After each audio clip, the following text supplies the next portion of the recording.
Hello friends, मैं होम्योपैथिस्ट doctor मुल्ला Ali. Homeopathy में दवा अस्थमा के लिए बहुत अच्छी है और इसका इलाज रोगी के विशिष्ट लक्षणों यानी सिम्टम के आधार पर किया जाता है।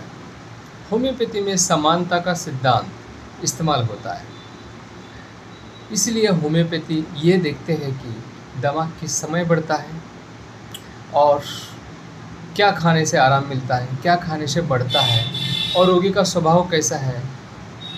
तो इसमें प्रमुख औषधियाँ कौन सी हैं, तो उसका विवरण देखिए।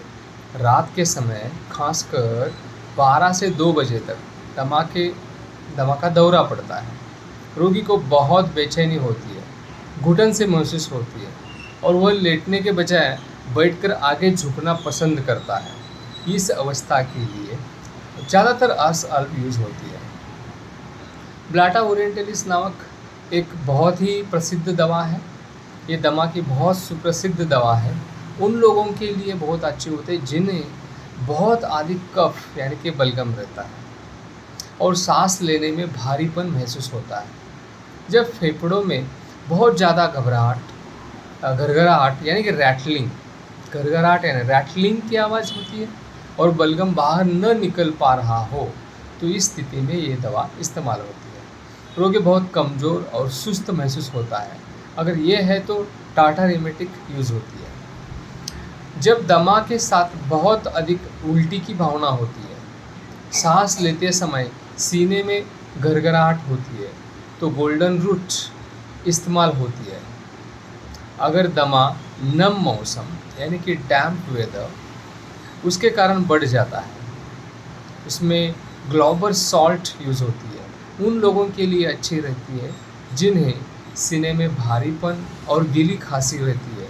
सूखी खांसी के लिए जिसमें गले में रगड़ महसूस होती है, सांस लेते समय सीटी जैसी आवाज़ होती है यानी कि व्हीसिंग रहता है, तो इस स्थिति में या इस अवस्था में स्पॉन्जें इस्तेमाल होती है।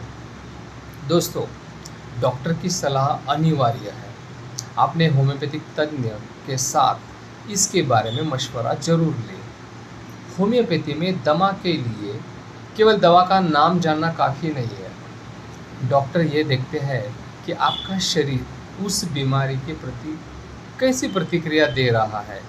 इसे ही हम लोग कॉन्स्टिट्यूशनल दवा का ढूंढना या उसका रिसर्च करना बोलते हैं, जो जड़ ठीक करने में मदद करती है।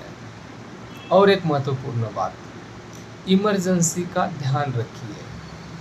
अगर दमा का दौरा गंभीर हो, सांस लेने में अत्यधिक तकलीफ हो या ऑक्सीजन लेवल ज़्यादा कम हो रहा है, तो इस अवस्था में तुरंत नज़दीकी अस्पताल में जाकर आपातकालीन चिकित्सा यानी कि इमरजेंसी केयर जरूर ले लें। धन्यवाद।